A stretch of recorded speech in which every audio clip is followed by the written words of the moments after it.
Hi everyone, my name is Harry. I am the Fundraising and Communications Officer here at Humanists International. I just wanted to let you know that we have now opened a mailbag for the podcast, so you can send any queries or questions you have to fot@humanize.live. In other exciting news, for the final episode of this season of the podcast, Gary and Leon will be doing an Ask Me Anything episode. So please submit your questions to fot@humanize.live to be featured on the podcast. They can be serious, they can be silly. We would just love to hear from you. Thank you.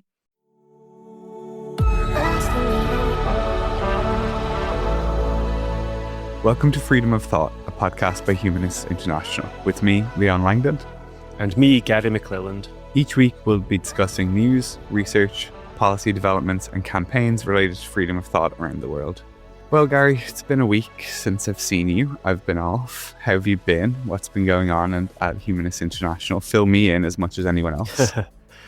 I've been good. We obviously were in London last week for our staff development days, where we got the whole team together for a couple of days in London in Conway Hall, which many of our listeners will be aware of is the home of humanism and free thought in the UK, a massive secular hall that's been there for, I think, 200 years, which is an associate of Humanists International. But we were there to do some planning, some team building activities, talking about planning the work of the year ahead.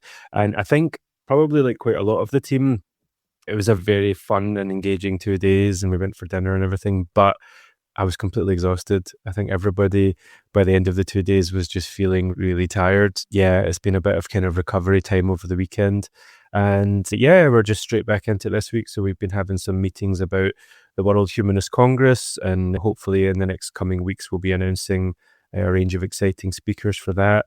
A lot of the kind of day-to-day work of the organisation continues, so we're now in preparation of our annual accounts and preparation for the General Assembly, thinking ahead to the next board meeting. So yeah, it all just continues. What about you, Leon? Where in the world are you this week? I have been in New York for the last week. I went basically straight from Conway Hall, amidst the tiredness that Gary's talking about, that you're talking about, to a long flight. And I'm just too tall for planes. I really need to be getting at least premium economy these days is what I'm realizing. But the charity sector salaries won't allow that. So yeah, I've been in New York for 6 days, taking a little bit of time off here and there, but then popping in for some civil society coordinating meetings with colleagues, as well as a couple of stuff internally. But like I asked, I haven't been following too closely. Quite right. Some downtime is definitely needed. And you've obviously been at the Human Rights Council recently. I think that's kind of wrapping up at the moment. Any sort of takeaways as the Human Rights Council comes to an end? There's a couple of interesting things. I mean, one is an attempt, which is understandable. We've been very closely watching the attempt to rationalize and make more efficient the UN and what that looks like in practice. Along with civil society colleagues are concerned that it's happening in a little bit of a haphazard way. So, for example, there's been a reduction in reporting requirements for different mandates. And obviously the UN has a really important investigatory role. I think there's a sort of haphazard way with which they're targeting which reports are going to not be taking place over the next couple of years and things like that, which is a bit of a shame. And then I think as well as that, there's also a couple of urgent debates happening. So they're a function that happens on top of a normal Human Rights Council session. Interestingly, one was called by the Gulf Cooperation Council as well as Jordan, referring to Iran's unprovoked attacks against them, which was an interesting way of framing what was happening in the Middle East, devoid from the context of Israel and the US. And then one subsequently called by Iran in terms of attacks on civilian infrastructure. Obviously important to be talking about those things, but in the context of the budget crisis, that now means that the next Human Rights Council session in June is actually going to be shorter as a result of these debates. So you're really seeing the sort of zero sum of the system being worked out.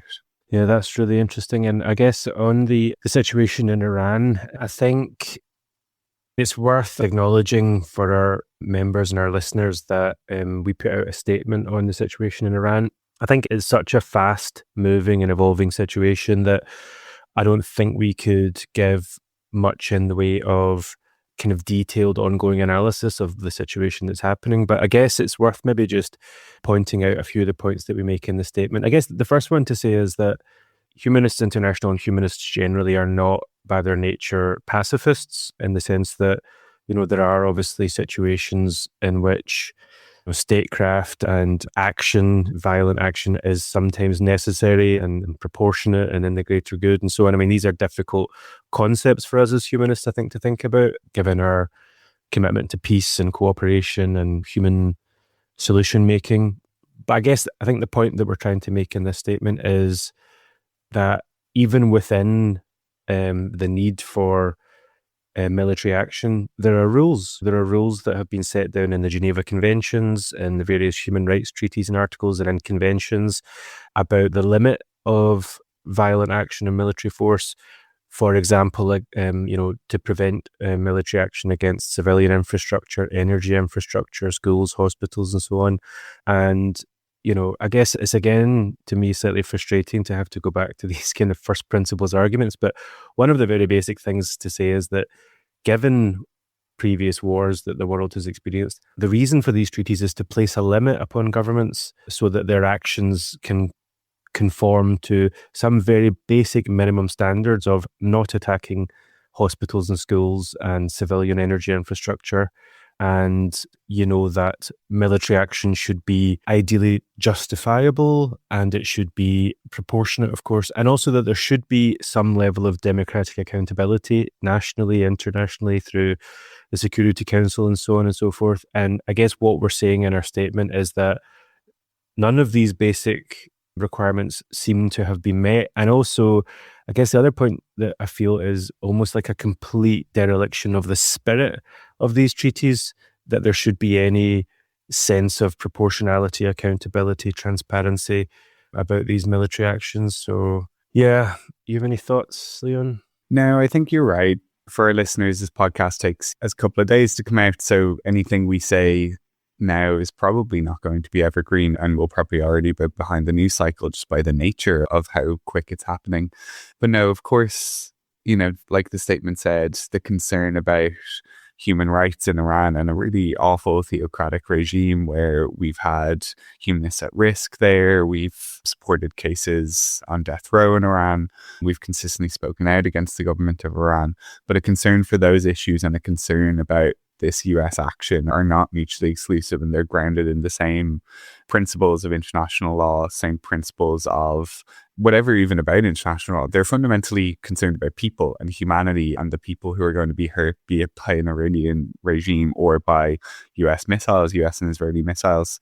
And of course, there are times that peacekeeping or those sorts of forces are necessary or that kind of thing, but that there are mechanisms for that. And unfortunately, like you say, history tells us that often these sorts of unilateral actions they don't go very well, very frankly, and people are hurt by it. And I think that's where the concern of Humanists International and the wider humanist community is ultimately grounded, in that concern for people whose rights and whose lives are being trampled and upended and taken away from them one way or another.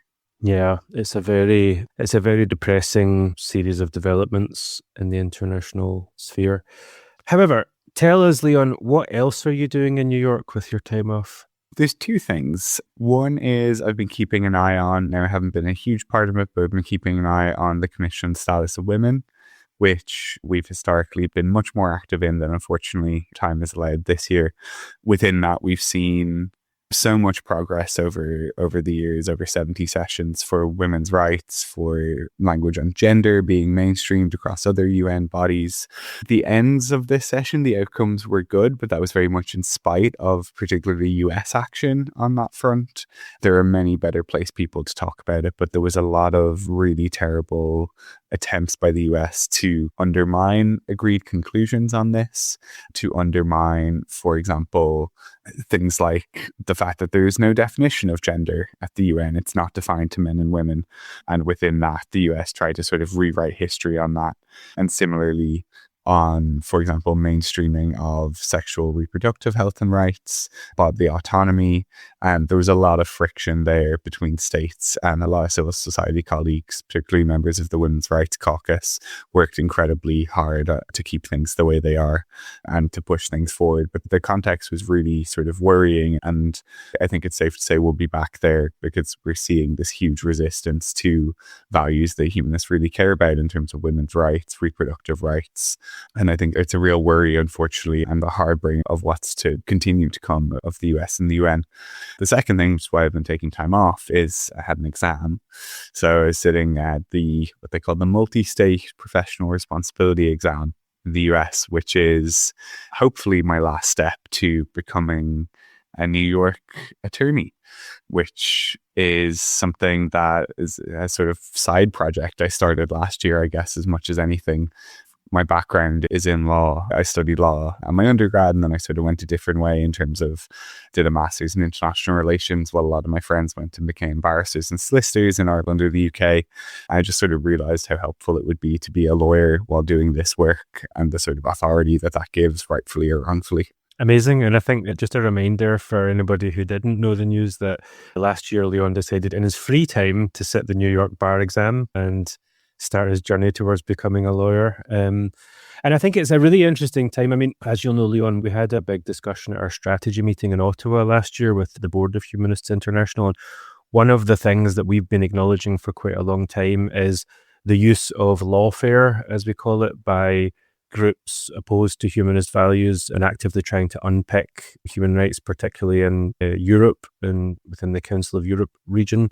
And one of the things that we've started to orient ourselves towards is the idea that we might like to be involved in litigation, probably not directly, but through the use of what's called amicus briefs and participating in that process of judicial decision-making by providing information. But maybe you could just give our members and listeners just a kind of quick snapshot, what is this idea of amicus briefs and how can Humanists International help in this judicial process? Yeah, so at many courts, usually we're talking about national sort of supreme courts or the highest courts, which we obviously don't get involved in. That's sort of our members' prerogative, whether they do or don't. And I know some of our American members, for example, have been very active at the US Supreme Court, but also at regional courts. So, for example, Inter-American Court of Human Rights or the European Court of Human Rights, there are these things called amicus briefs or third-party interventions. So when there's a case that makes it that far, you as an individual, or in this case as an organization, we can go to the court. Amicus, I think, is Latin for friend, so a friend of the court, basically, and we can go to the court and say, look, we are positioned in terms of a very long history of human rights knowledge, a long history of work on this subject. We are positioned to help you, but also that we have an interest in helping you. We have some sort of care about the outcome of the case. You can't necessarily pretend to be disinterested when you're not. So, for example, when there are certain civil society groups who are bringing cases when they're trying to define freedom of religion or belief more narrowly than it is, whether it's the exclusion of secular and humanist voices as part of that right, be it the use of religious freedom language to undermine sexual reproductive rights, all of these things are against international law, but because of the power and money behind these groups, they will be taking these cases. And so I think the consensus internally is we are small, but where we can position ourselves strategically and tactically to respond, that is a good use of time and resources, hopefully minimal enough resources due to this long history that we have. Hopefully my legal qualification will help a little bit. We'll get better at these as we go. So it's very much in its infancy at the moment. We've applied to the European Court of Human Rights for one of these for the first time ever. So we'll see whether that's accepted. We'll see what that actually entails and then position ourselves long term. But I think it also speaks to the capture of civic space as well. This was traditionally something done by human rights NGOs. And while a lot of these organizations claim to be human rights NGOs, the ultimate truth is that they are not they're sort of using the language of human rights in their favor, but actually using it to undermine universal, indivisible human rights. Yeah, it's a very worrying time. And I think, like you say, a lot of our members are involved in monitoring and sometimes engaging with these legal battles, particularly in the United States. I know American Humanist Association, American Atheists are doing a massive amount of work to track what's happening on a state and federal level. And yeah, I think it's very good that we're able to try to offer some resistance to the unpicking of various human rights. That probably is a good time to bring in our guest for this week. Our guest is coming from the Humanists International team this week. We have Javan Poblador, who is the membership manager at Humanists International, where he oversees all of our global members and associates. Javan joined Humanists International as the Young Humanists International Coordinator and Social Media Consultant in 2021. He's also the former Chief Executive of Humanist Alliance Philippines International, or HAPI. He has extensive experience in community building, campaigning, and in areas of environmental conservation, climate justice, human rights, and secular education. Welcome, Javan. Hi, everyone. Thanks for having me. It feels surreal to be welcome to this world's famous humanist podcast. We're very glad you can be here, especially after we've spent such a nice couple of days together in London. Javan, tell us a bit about your background, or tell our members and listeners a bit about your background and how you came to be here at Humanists International. Oh, yeah, sure. Absolutely. It all stems back, way back. I guess like everyone probably listening and most humanists as well, I grew up in a very religious household.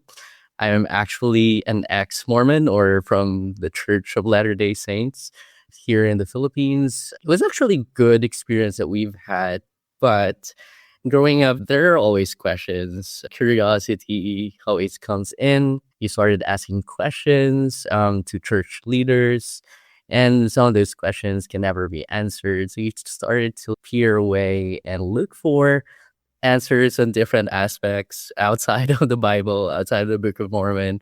And one thing led to another. You start to drift away from the church. But it goes without saying, though, that it is a long, lengthy process. You know, imagining growing up in the church since childhood and starting to doubt that, you feel worried as well if you're making the right decisions. Sometimes there will be days I would be testing my faith, quote unquote, if, certain things, if I skip church, would things be different? If I stop praying before an exam, would my scores be lower? But all things leads eventually graduating to high school. I eventually became an atheist. I wouldn't say probably that I was a humanist back then, or probably I haven't heard about the term humanism. Humanism actually is quite a Western term. I would say if you're in the Philippines, we've not heard of that. Agnosticism, atheism was kind of the term that we use here. And then I've just been active with community work, and then started joining organizations as well with conservation work, with the environment, helping out younger people, finding out their communities. And there was a time where eventually a group of atheists back in university wanted to do more rather just hanging out and drinking alcohol, that we wanted to form a real good organization where we can do more to help other people. So that's how I ended up in HAPI, or at the Humanist Alliance Philippines International. That's great to hear about your journey, Javan. I guess fast forwarding a couple of years, how is it for humanists, atheists, agnostics, whatever the word being used is? How is it for the non-religious in the Philippines at the moment amidst political strife and all else? I guess we do have the privilege, I would say, that in our constitution, there is a stricter sense of separation of church and state. But the colonization of 300 years by Spain, also in other countries, didn't help. So our government is still deeply rooted with religion or other faith base as well that came sprouting out even in the near 20th century. So a lot of the things that we've discussed within the government, within the communities, are all rooted in religion. Just to give you an example, it's within the Vatican and the Philippines that are the last remaining countries that have not legalized divorce. So it is a very long process that we have here. But as an atheist, humanist, agnostic, we do kind of sense that there is acceptance, but that is also coming in a place of privilege in other communities, especially in far-flung areas in the Philippines. There is still quite a stigma, and you could be outed in your families. You could also be cut off as well with connections with friends, with communities, if they found out that you're non-religious. Yeah. Thanks, Javan. Obviously, all of the members and associates that will listen to this podcast will know you very well. But thinking about maybe people that are listening to this podcast who haven't really engaged with Humanists International, they're not part of a humanist organization in their own country. Can you just give us a kind of overview? Like, what's your role? How do you help the members and associates of Humanists International all over the world to engage and cooperate with each other? What kind of activities do we do? Yeah, for sure. And I'm glad that you asked it, Gary. As the membership manager now of Humanists International and being within the organization for about 5 years already. So a huge chunk of my role is looking after 120 member organizations in around 60 countries worldwide. And that is ensuring that everyone is engaged with each other, that they are successful. They are also sustainable as humanist organizations. As what we always would like to say it, our members is the absolute heart of the movement. Because, honestly, without them, we wouldn't exist. Since we've been founded way back in 1952, we're founded by our members and they remain the global voice of this community. And as part of that, as a part of treasuring our members, we absolutely wanted to make sure that they are the forefront of this global humanist movement. And part of things where we wanted to make sure that they are successful or sustainable, it could range from a whole lot of activities that we have. One of which, what Liam probably have already mentioned in this podcast and a lot of our articles that we have on our website, is that we involve them with advocacy issues. And sometimes coming from a smaller country, they probably would have difficulty with doing it by themselves. But with us here, connecting them with a much bigger institution, they would find themselves that their voice are much more amplified. Another part is we also offer trainings, workshops, whether in writing grants, helping them out with financial management, member engagement with the Universal Periodic Review process, and all of that. We also try to connect our members as well with one another. So especially if we have bigger and much established organizations, we connect them to fledgling organizations or from organization that has just started and to hopefully learn from each other. But one thing, though, that we are most proud of is the grants program that we have that we can offer to our members and associates, especially in developing countries. Yep. I think our grants program really goes underspoken about, under talked about. I think it's a really important tool. And I think Gary and I are constantly also talking in the wider trend of declining civic space, the shuttering of, or the reduction of a lot of aid budgets internationally. Could you maybe talk about some projects or the impact that you see for our members in terms of what they do with our grants and what that actually looks like? I mean, the grants program, we've been running that for so many years. And we're lucky that we have supporters that we can continue running the program. And also just a shout out as well. If anybody listening, continue to support us, please do.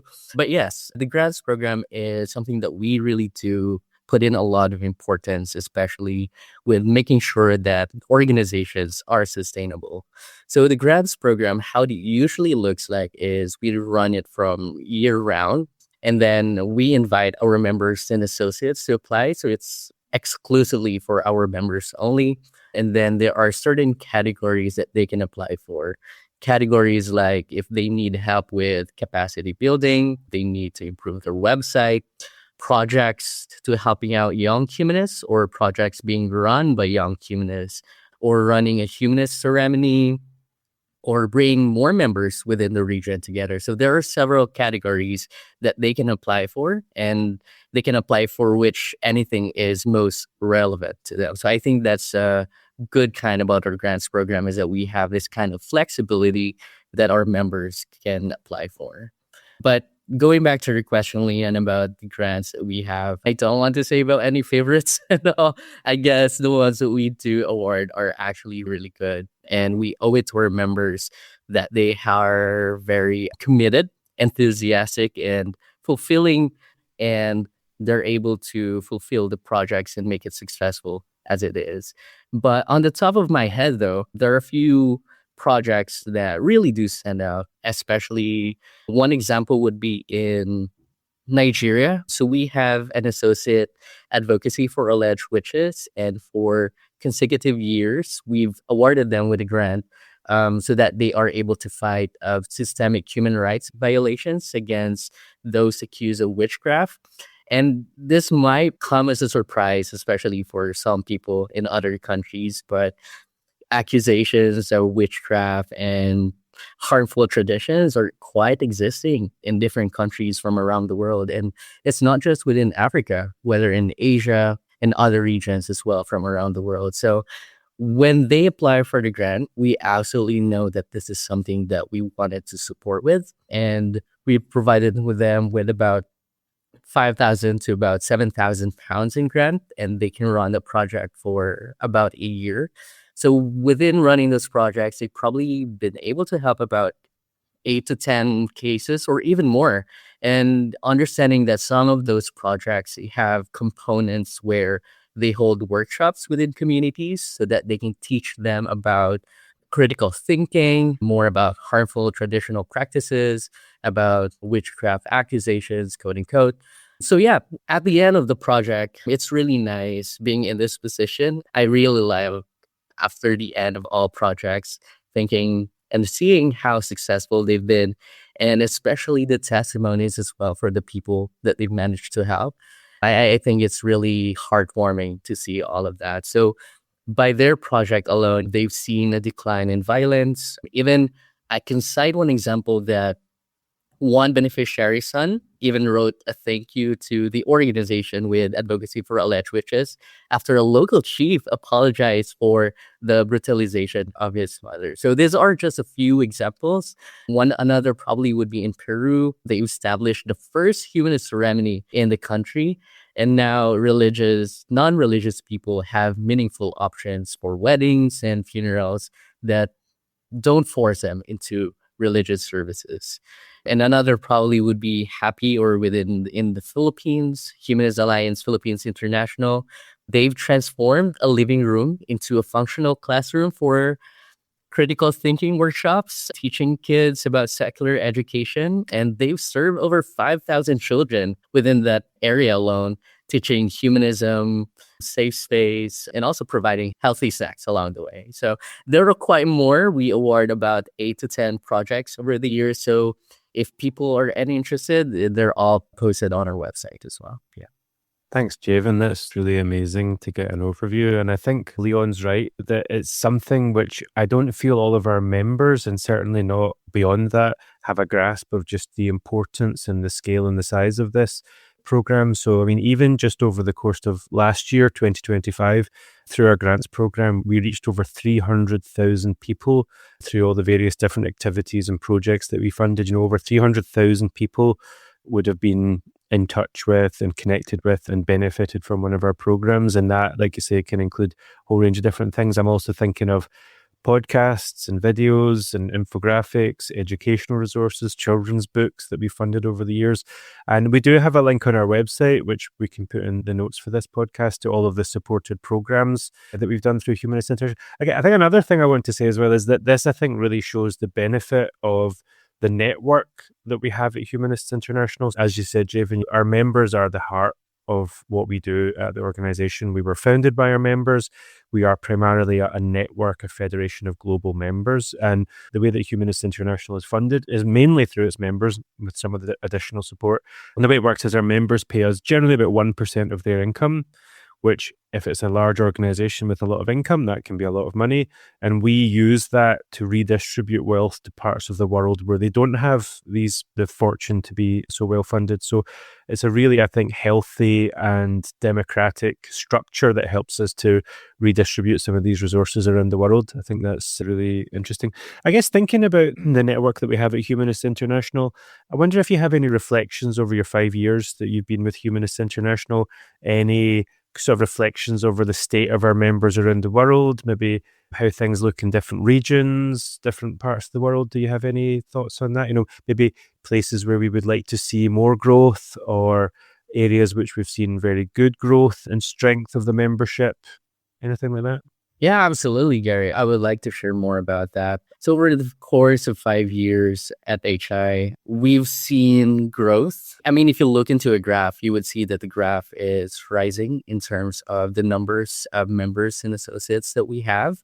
It's still continued to rise from every year. For about a month, we receive about 1 to 2 membership applications that we have. And that's another topic about the application process. But in terms of the trend that we have for the membership, we've definitely seen a lot of human organizations that have sprouted, especially within the African region. We receive about 60% of those that have applied every year coming from within Africa. And to put it into perspective, I've actually traveled in Africa, in Uganda, Kenya, to visit our members to assess why, what's the reason for the growth within those regions or for those countries, and in a way found ways to replicate that. So one of the reasons were that I guess there is a rise or there is a movement about people wanting to look into alternative to religion that they have. And some people cannot find it relevant anymore within their life stance to follow religion. And one of those things is they found comfort more within the humanist movement. So we've seen a lot more people joining humanist organizations and a lot more people creating more humanist organizations as well. But the downside, though, within, especially in the global south or within the developing countries, is that in comparison to their Western organizations, in the global south or developing countries, they're mostly run by volunteers. So as such, when you talk about volunteers, these are people that are only doing this part-time, spending about 2 to 3 hours on their day, even less per week, because, they have day jobs, they have families, they have other things to look out for. So in return, they tend to be less sustainable as compared to their Western counterparts, where you've seen organizations sprouting within a year, very enthusiastic, very committed, but after a year, you get to see them go away somehow. And so that is a huge part of our work as well, that we wanted to make sure that they are sustainable. And we're happy now that over the past few years, we've provided support for these organizations, that we somehow maintain like a baseline of about 120 organizations. We try to maintain that. That's a huge part of my role, to hopefully maintain those numbers. Another trend that we have is more and more younger people are joining humanist organizations. You can see that in Latin America, in Asia, in Africa mostly, that they are mostly run by younger people as well. Thank you, Javan. That's really interesting. Just to say thank you very much on behalf of all of our members and associates for all the incredible hard work that you do.